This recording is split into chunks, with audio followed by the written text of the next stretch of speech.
సిబ్బందిని తెలుగుదేశం పార్టీ తమ ప్రచారం కోసం వినియోగించుకుంటున్నారని ఒంగోలు నియోజకవర్గ వైఎస్ఆర్ కాంగ్రెస్ పార్టీ సమన్వయకర్త చుండూరి రవిబాబు ఆరోపించారు. ఒంగోలులోని వైఎస్ఆర్ కాంగ్రెస్ పార్టీ జిల్లా కార్యాలయంలో జరిగిన పాత్రికేయుల సమావేశంలో ఆయన రాష్ట్ర ప్రభుత్వ తీరుపై ఆయన మండిపడ్డారు. 2014-2019 మధ్య కాలంలో గత తెలుగుదేశం ప్రభుత్వం పెట్టిన ఈనం చుక్కల భూముల వలన ప్రజలు అనేక ఇబ్బందులు ఎదుర్కొన్నారని గుర్తు చేశారు. తరువాత అధికారంలోకి వచ్చిన జగన్మోహన్ రెడ్డి ప్రభుత్వం వాటికి పరిష్కార మార్గం చూపిందని తెలిపారు. భూముల రక్షణ కోసం జగన్మోహన్ రెడ్డి ప్రభుత్వం సమర్థవంతమైన చట్టం తీసుకువస్తే దానిపై తెలుగుదేశం పార్టీ అసత్య ప్రకటనలు చేసి ప్రజలను భయాందోళనకు గురి చేసిందని మండిపడ్డారు. రెవెన్యూ సదస్సుల వల్ల ప్రజలకు ఎటువంటి న్యాయం లేదని, కేవలం అర్జీలు తీసుకోవడమే రెవెన్యూ సదస్సుల లక్ష్యమని అన్నారు. గ్రామ స్థాయిలో తెలుగుదేశం పార్టీ నాయకులను ప్రజలకు పరిచయం చేసే కార్యక్రమమే రెవెన్యూ సదస్సు అని ఎద్దేవా చేశారు. గత వైసీపీ ప్రభుత్వంలో వ్యవసాయాన్ని పండుగగా మారిస్తే నేటి ప్రభుత్వం వ్యవసాయాన్ని దండగా మారుస్తూ రైతాంగాన్ని ఇబ్బందులకు గురి చేస్తుందని విమర్శించారు. చంద్రబాబు నాయుడిది ఓ బూటకపు పరిపాలన అని అన్నారు. ఈ సమావేశంలో మాదిగ కార్పొరేషన్ మాజీ చైర్మన్ కొమ్మూరి కనకారావు మాదిగ, జిల్లా పార్టీ లీడర్స్ అధ్యక్షులు నగరికంటి శ్రీనివాసరావు, మీరావళి, హరిబాబు తదితరులు పాల్గొన్నారు.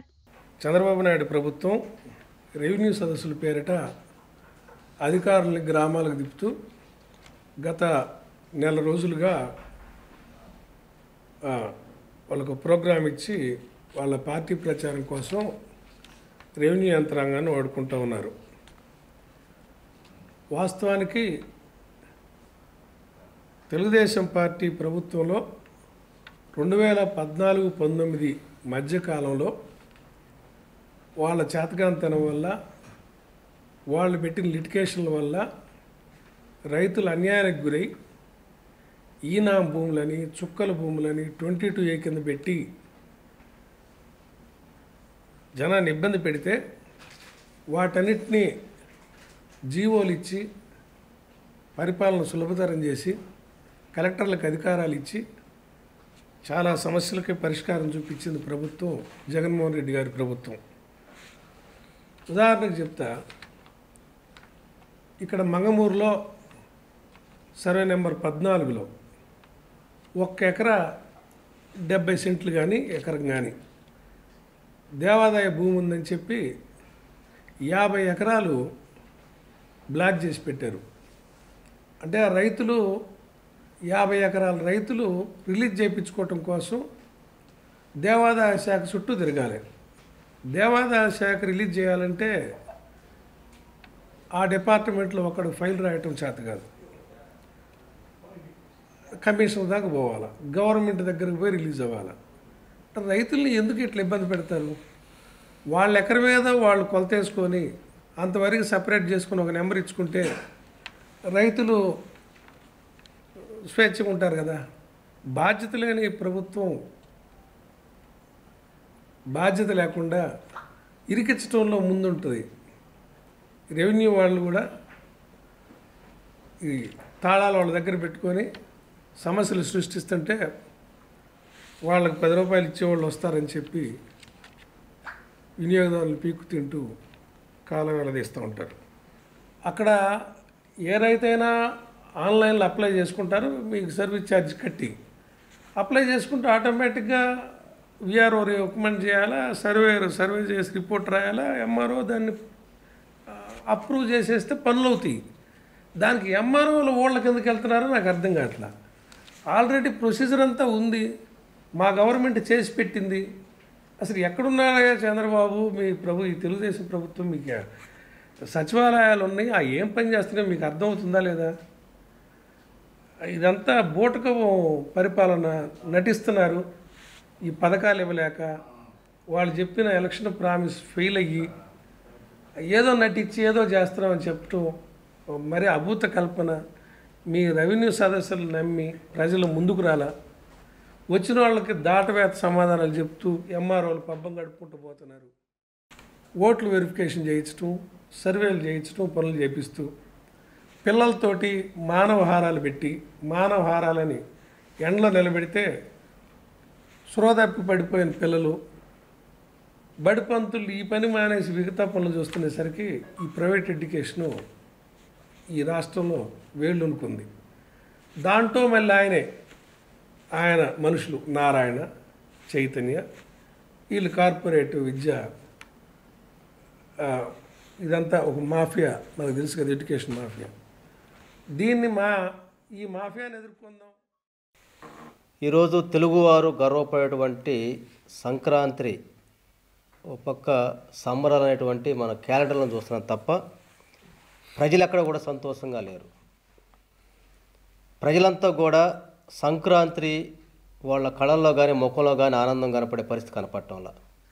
మరి ముఖ్యంగా రైతుల యొక్క ఆవేదన చెప్పుకుంటూ ఉంటే అవి ఎంత చెప్పినా కూడా తక్కువగానే కనపడతా ఉంది.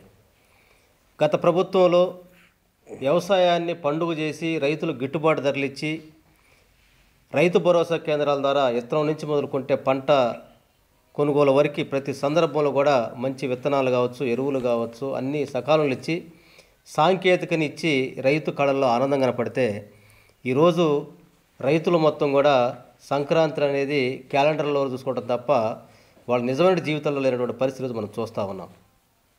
ఇందాక పెద్దలు రవి గారు చెప్పినట్టు ఈ ప్రభుత్వం కేవలం ప్రచారాలతోటి, ప్రచార ఆర్భాటాలతోటి కాలం గడుపుతుంది తప్ప ప్రజలకు ఎక్కడ కూడా ఒక సంపూర్ణటువంటి ఫలితలిచ్చినటువంటి దాఖలాలు మనం ఎక్కడ కూడా ఈరోజు చూసే పరిస్థితి మనకు కనపడటంలా.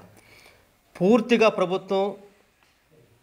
ప్రభుత్వాన్ని పాలనా వ్యవస్థ నడపడంలో ఫెయిల్ అయిందనేది సాక్ష్యం నిన్న తిరుపతిలో జరిగినటువంటి వైకుంఠ దర్శనం సంబంధించినటువంటి ఆ పాసల్లో తొక్కిసలాట్లో 6 చచ్చిపోయి దాదాపు 10 మంది గాయాలపడినటువంటి పరిస్థితి మనం చూస్తున్న పరిస్థితి మనం నిన్నగాక మనం చూసాం. ఇంకొంచెం ముందుకెళితే వరదలు వచ్చేటువంటి క్రమంలో, వరదలు ముందుగా అంచనేసే క్రమంలో ఆ సాంకేతికతను అందిపుచ్చుకొని కాపాడటంలో ఫెయిల్ అయినటువంటి పరిస్థితిలో బుడమేరు లాంటి ముంపు, విజయవాడ లాంటి ఒక సిటీ ముంపు అయిన పరిస్థితి మనం చూసాం. అదేవిధంగా విద్యుత్ అయితే నేను ఒక్క పైసా కూడా ప్రజల మీద నెత్తిన చెప్పినట్టు అక్కడ ఫెయిల్ అయిపోయాడు.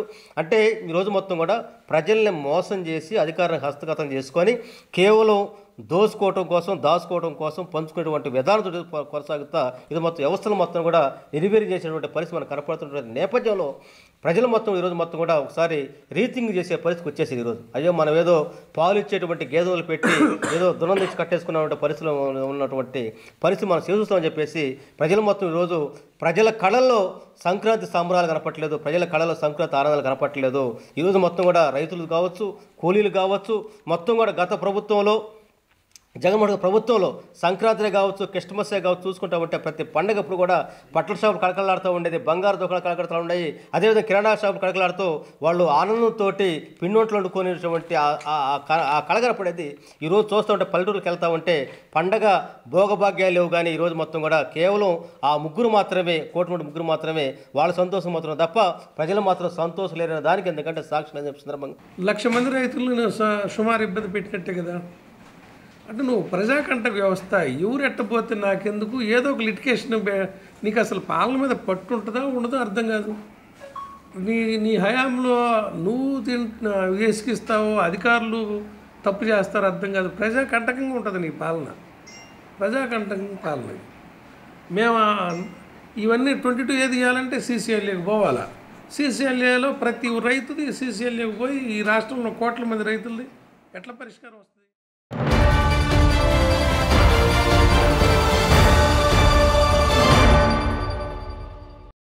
MHR function hall AC, TDP office దగ్గర, గుంటూరు రోడ్, ఒంగోలు.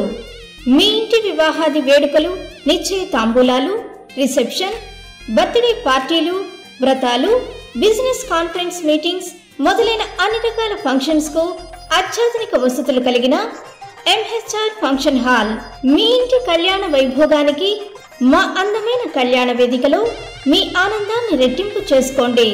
మా ప్రత్యేకతలు: సువిశాలమైన కళ్యాణ వేదిక, కిచెన్ మరియు డైనింగ్ హాల్, సువిశాలమైన పార్కింగ్ మరియు జనరేటర్ సౌకర్యం కలదు. బుకింగ్స్ కొరకు సంప్రదించండి. MHR function hall AC, TDP office దగ్గర, గుంటూరు రోడ్, ఒంగోలు.